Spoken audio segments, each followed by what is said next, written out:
Hey, what's up, guys? Berube here, and say hello. And we're doing some chat today. We're doing some free FSBO training. We're doing some FSBO training on the script, and we're doing some FSBO training on going through what to say, how to say it, and understanding the for sale by owner. So here, I got to adjust it a little bit here. Go ahead, and if you're watching this, pop something in the comments saying hello, who is it, happy birthday, right? It's not my birthday, but maybe it's yours. And let me know you're here, and if you have any questions in advance before we get into it. So I am going to start off with what I know about the FSBO, and then we're going to go into the script, okay? And it's what to say, how to say it, when to say it, and all that good stuff. So here's some background.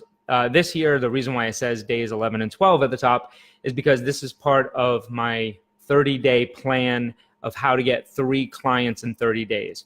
Recently, Krista Mayshore, she's another real estate coach, and she's out in California. She was doing an interview with top agents in the country, and she asked the question, what would you do, what would I do if I moved to a completely new area, or if I was a brand new agent and I needed to sell 3 homes or get 3 homes under contract within the next 30 days, what would you do? So day 11 and 12 is dedicated to FSBO and FRBO. So what I would do, and what I know about the FSBO and FRBO, but I'm just going to go over FSBO. Disregard that it says FRBO. Just make believe that it's not there. All right. So we know that they currently want to sell. Okay. They're advertising their home. They currently want to sell.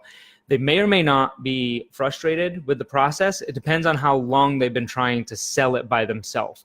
So it's important to understand this. If you're calling them the first day they come on the market, guess what? They're going to be more frustrated.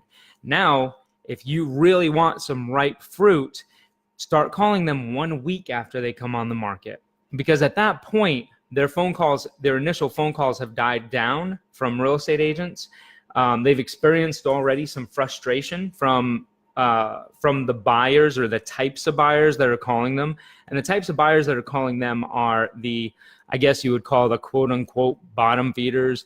I mean, but what they're really looking for, the people that are calling them, is they're looking for a really steal. They're looking to take advantage of the for sale by owner. And you're there to protect them. You're there to protect the FSBO, because they want lease purchases, lease options. They want flexible terms, seller financing. They want 20% below market value. These are typically the people, the buyers, potential buyers, that are calling FSBOs. So this is what's happening in their life. And after a week, it kind of dies down, things chill a little bit more, so you call them. They're annoyed at all the agents calling them. And one of the reasons why they're annoyed at those agents is because they get bombarded with agents who are basically telling them that they're wrong, and telling them, hey, I have a buyer, so I want to come over to the house. I have a buyer for you. And it's not the case. So it's that bullshit. And you probably know this already. You probably heard this, but they're saying that they have a buyer. You can't say that. Well, you can say that, but it's not going to go well. Now, the other reason why they're annoyed at the agents calling them is because the agents that are calling them are typically making them feel wrong. And what I mean by that is that they're, hey, do you think you really can sell a home on your own? Do you think you're able to do that? And they don't know what to say. They don't have a process. So they're annoyed. They don't know what they don't know. That's the FSBOs. And they will likely pay a buyer's agent 3%. I mean, look, if they want to sell their home, at the end of the day, and here, you got to bear with me. I got to take some sips of water here throughout the conversation. I talk fast. I'm intense. I need some water. All right, boom. Got me my water. Okay, so, whoops. You guys can see when I do that, huh? Let me get it back up then. All right, that's better. I was just trying to move it so I can see that. Okay, cool. All right, so they'll pay buyer's agent 3%. If they have if they're asking $400,000 for their property, but they don't have any offers, and you bring in an offer at say $395 and they have to pay 3%, Well, that offer is a hell of a lot better than no offer at all.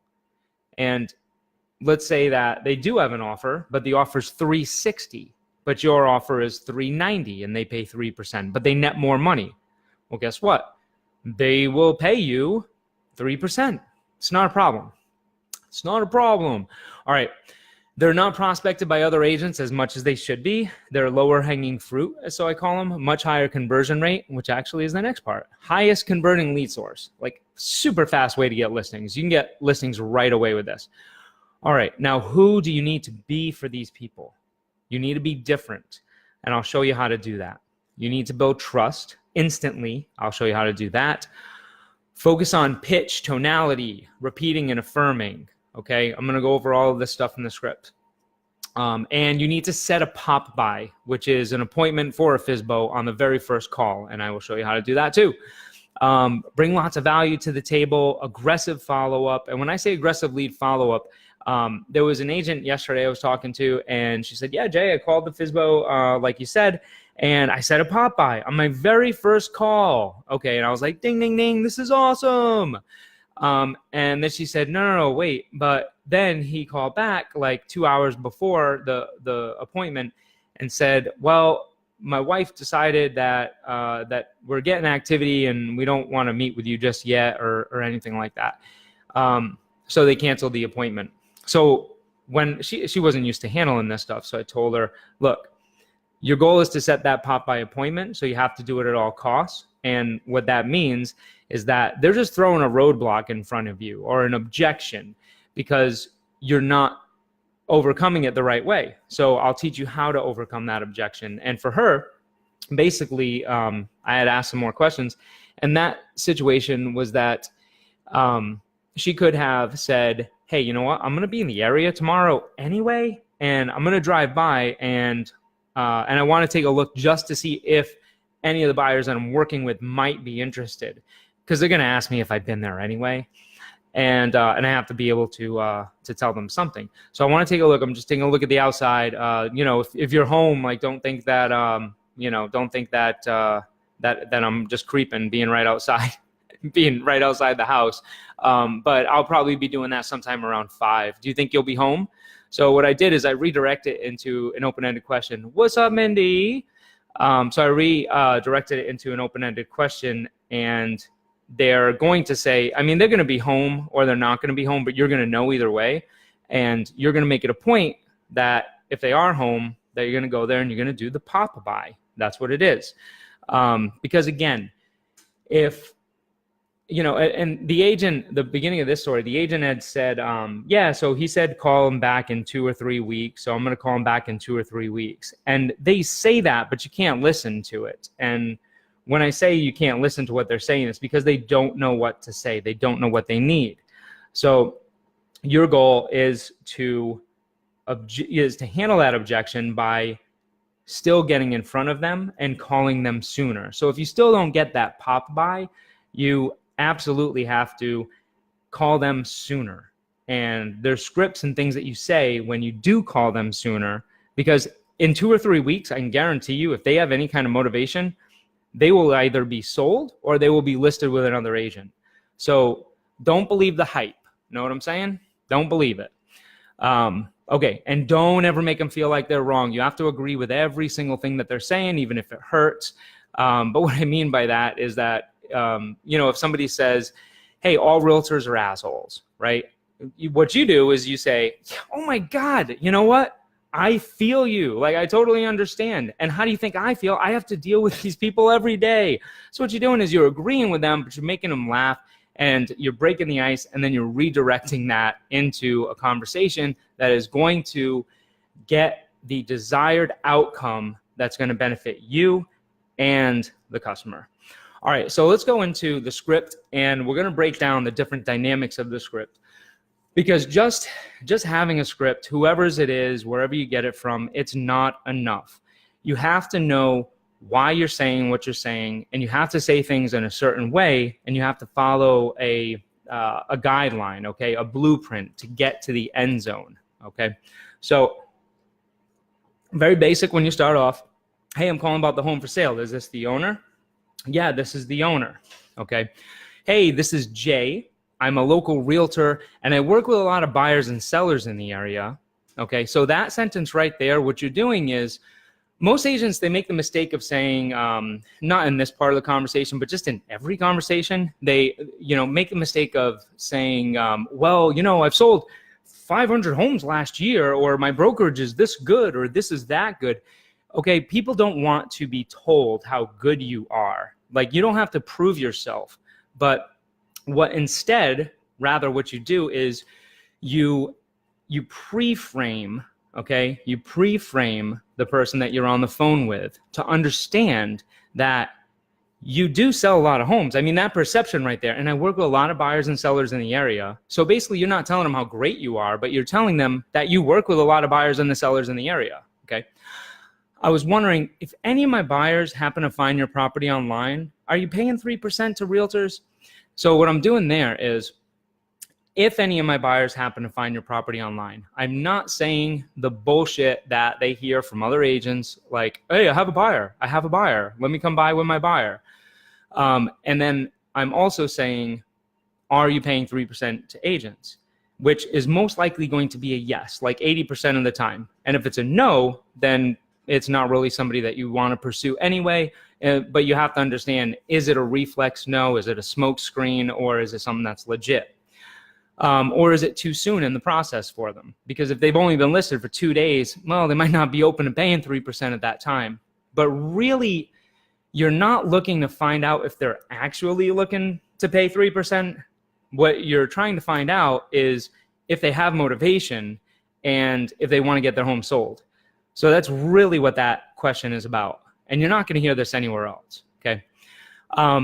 Then when they say yes, what you do is, you've captured them in that first phase, okay? So these two questions right here is to capture them.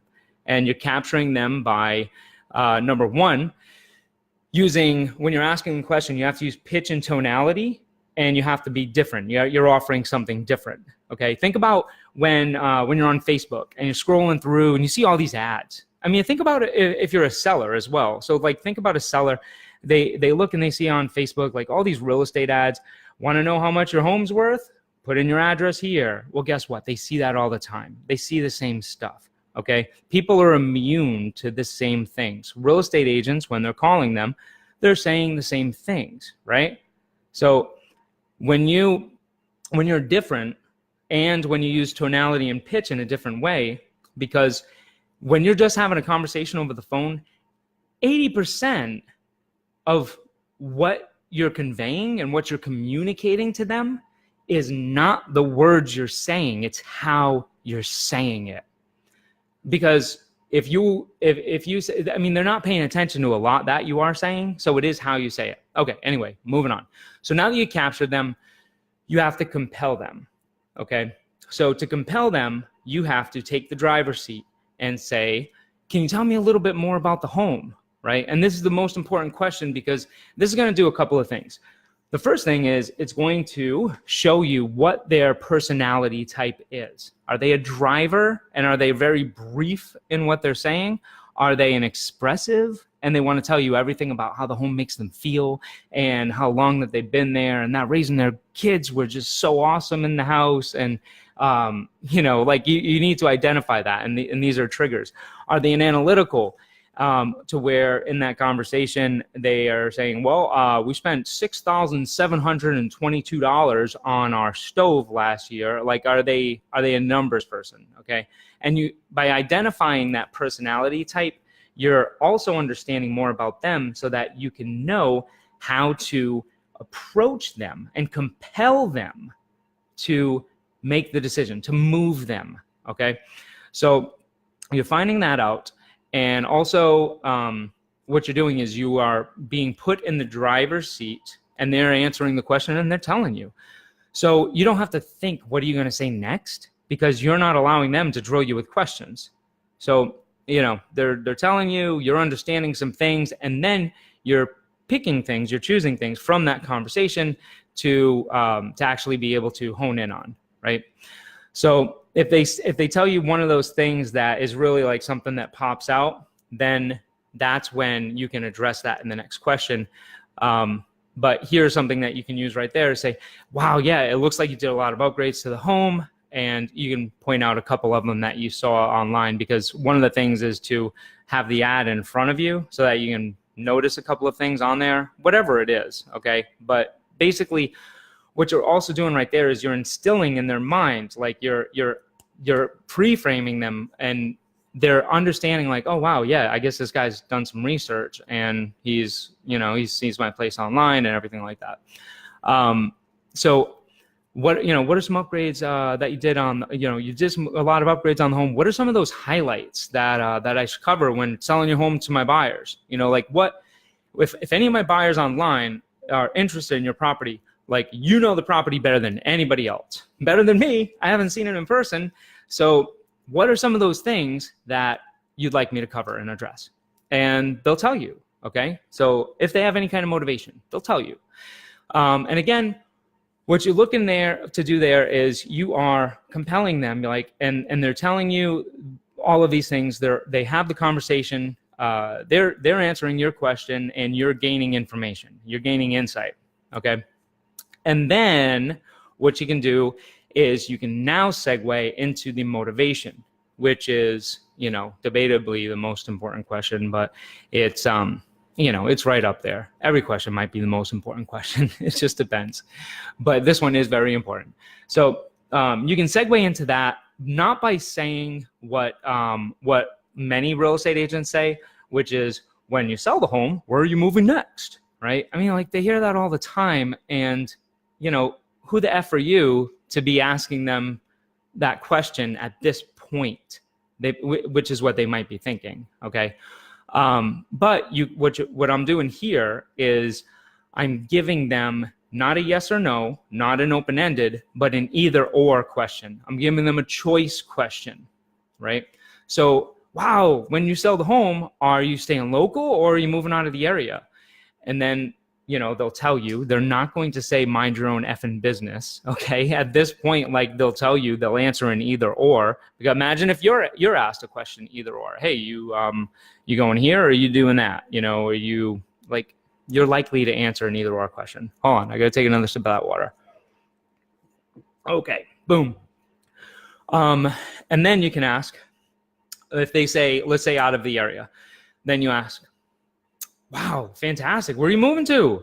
And at this point, that's a natural segue into that open-ended question, which will tell you. And if they're a driver, they'll say a very short answer. And sometimes they'll say a very short answer if they're another personality type too. But where are you moving to? And let's say they say North Carolina. Like, then at that point, you want to be excited because this is exciting for them, okay? Unless maybe they told you already that they're moving there because, like, their spouse died or something like that, okay? But either way, this is a really important decision. This is really important to them. Like, it's a significant, selling your house and moving somewhere else is, like, extremely significant. And I don't have to tell you that, but we have to treat it as such.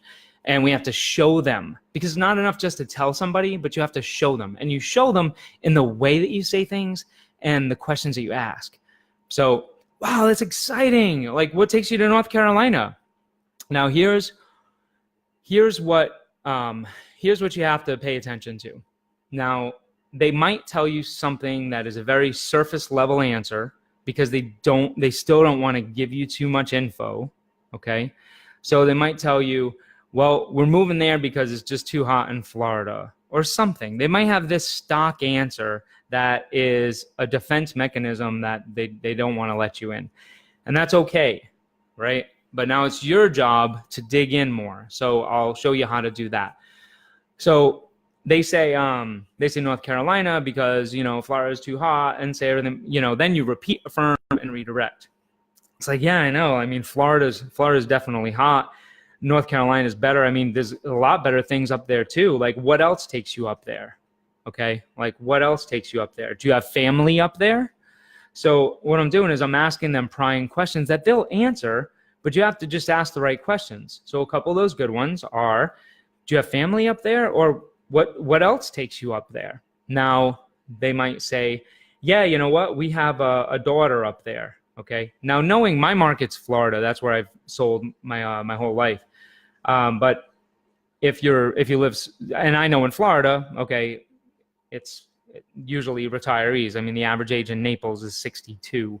So most of them have grandkids or in the process of having grandkids. And you can probably tell when you're talking to somebody on the phone what generation they are. So when they tell you, and that's why you listen so much when you're talking to somebody.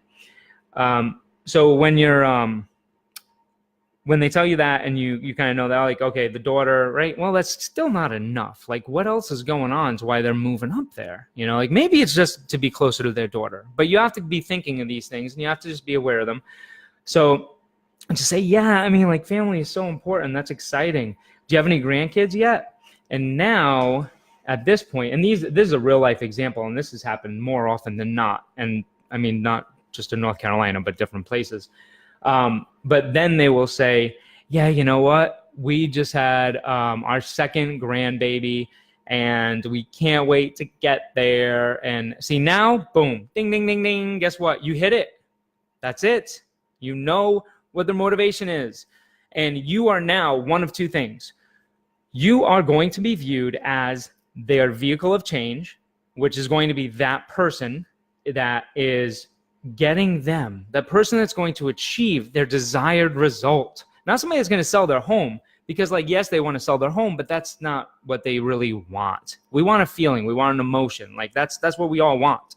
And that emotion for them is they don't want to miss their grandkids growing up. And you have to understand that. You have to understand, and you have to be in someone else's shoes. You have to be in their life. So yeah, they don't want to miss their grandkids growing up. And you can say that, say, you know, I've worked with so many people like yourself, and that's incredible. And I'm so happy for you. So you see what I'm doing there in that response? I'm so happy for you, right? Like the tonality and the pitch, right? It's authentic because I really am happy for them. Like that's exciting. That's some good stuff. Okay.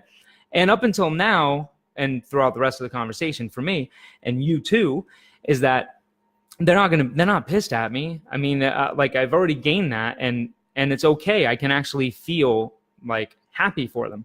So they feel that in my response, and I know what's going on with them. And I'm also relating, saying, yeah, you know, a lot of people I work with, you know, are doing the same thing, and that's exciting. So I'm doing two things. I'm letting them know that they're part of a community. There's a lot of other people out there like them. And even though if they knew that before, okay, they feel it now. They feel it in that conversation. And then the next thing that I'm doing with that is I am letting them know that I sell a lot of homes. Again, okay, yeah, a lot of people I work with, a lot of the homes that I sell, you know, or more than half of the homes that I sell. I mean, there's different ways of saying it, but I think you get the drift there. Okay, so then you can ask them in however way possible, right? What's your ideal time frame for getting there? Or how soon do you want to get there? Or if you find out it's the grandkid, say, no kidding. How old are they now? You know, how many days, how many weeks, like what, you know, whatever that is. And what's the plan? I mean, like what's the overall goal? Like how quickly do you want to be up there? So you can ask that in a bunch of different ways. Okay. But you do it in a conversation, and you do it with tonality and pitch, but you're doing it and you're also leading the conversation. And this is the piece that that's missing for most agents, which, I mean, obviously isn't your fault, because it's just that it's not taught the right way. So a lot of people use these, I just call them scripts verbatim. And basically you feel like you have to read everything down the script verbatim and then go on to the next thing. So the people on the other end, they're like, who is this a-hole? Like why are they reading this off of a script? Like they feel it. They feel that you're being salesy and it's robotic. Okay. Like it's just, yeah, it's not something people want. And y'all know that, but now you know how to not do it. Then you ask them another open-ended question. And so have you been getting much activity? You know, what's that look like? So now you're on their side. You're a buddy. Okay. You're building rapport, but you're building rapport in a way not to where, like, you know, you're trying to be their best buddy and like hang out with them and have dinner, like, and that's cool too. But what you're doing is you're doing it in a way to where they respect you as the authority in the industry, And you're not just making a friend that a friend will list with you, but you're creating a sales process, which is what I call the 3 C's of sales. And that's the capture that we spoke about at the beginning. Now is the compel. Okay, you've compelled them to work with you, and you see exactly how I just did that. And then we go into the convert. And the convert, obviously, to convert into an appointment, because that is what you want to do. And I'll give you one more tip on that, is that you can use capture, compel, and convert. Not you can use. You need to use capture, compel, and convert, the 3 C's of sales, in every single type of interaction that you have with a buyer or a seller in order to earn their business or get them to or to persuade them or move them into making the decision that is the best thing for them and their family. So you'll see that in other scripts as well. And you ask, have you been having much activity? So basically you're getting insight to what's going on, and they'll tell you. So that's really good at this point. Like at this point, it should be really like, you should be tight. So let them talk as much as possible, and they will. They'll tell you everything you need to hear, and you're going to be using the open-ended questions at this point. Okay. Throughout the process, as you get better and better and better and better, and you continue to be like a fucking rock star FSBO agent, throughout the process, after that, there's more skills that you'll learn, and you'll learn why they're so effective. And it's so, honestly, it's excuse my language, but it's just fucking mind blowing how great this stuff works. And one of those is by doing trial closes throughout the conversation. And I'm not trying to complicate this, but I do want to at least tell you this now so you have some insight to it.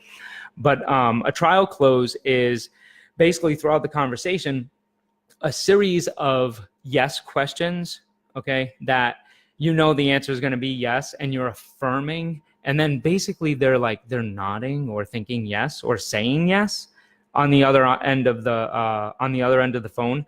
And by doing that, you are totally pre-framing them to convert, okay, to convert. And then that's what this is next, to convert to the appointment. And then they'll say yes. And that's what you want. We love when people say yes when we're asking them an awesome question. So let's do this. And hold on, sip of water. Woo. Okay. Hey, let's do this, John. So I can see which buyers I have that might be interested in the property. I have to see it.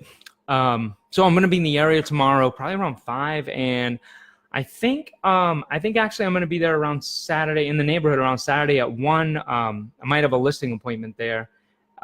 So in that, you are letting them know that you're not going out of your way. You're not trying to set up a formal listing appointment, because they're thinking, okay, before you get on the phone with them, and then an objection that they might have, even if you're best buddies with them, like, I'm not listing the property right now. I don't want to list with an agent.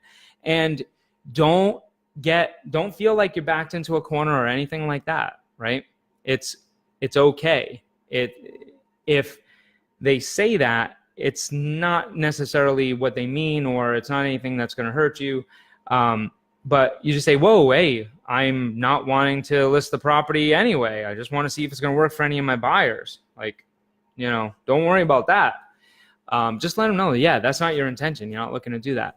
But you're pre-framing them and letting them know it's not going to be an inconvenience. It's not something that's like a big deal, right? Because you just need to get in front of them. And why do you need to get in front of them? Because 70% of for sale by owners who list their property, which is a hell of a lot of them, end up listing their property with the first agent that they meet face to face. It's just the way that it is. So you have to get in front of them. And then obviously when you have to get in front of them, you have to have the right follow-up. So, I'll need to see the property. I'm going to be in the area tomorrow around 5, or, which one works best for you. We'll be home at 5 o'clock on Friday. Say, fantastic. I'll come by, take a look at the property. And then there's other things that you have to do in this process that will pave the way to convert them to a listing, but don't want to get into that now. very tied up, about 30 minutes going over this, but this is the key. Like, this is the stuff you need. So I want you to take this, okay? Use this. This is your magic script, and I will screenshot it here. You know what? Boom, look at this. Check this out. I don't know if you can see what's going on right now, but I am screenshotting that, and then I'll leave that right now. But okay, so use this. You will get listings. You'll get FSBO listings, and yeah, do that. Also, one more thing. If you know, I know that I can't cover obviously everything here, but I'm going to be doing more of these trainings in the group, and I have another free live training that's coming up, which is actually going to go in depth in everything, and that's going to be on Tuesday at 11 a.m. Eastern. So that's next Tuesday, I believe.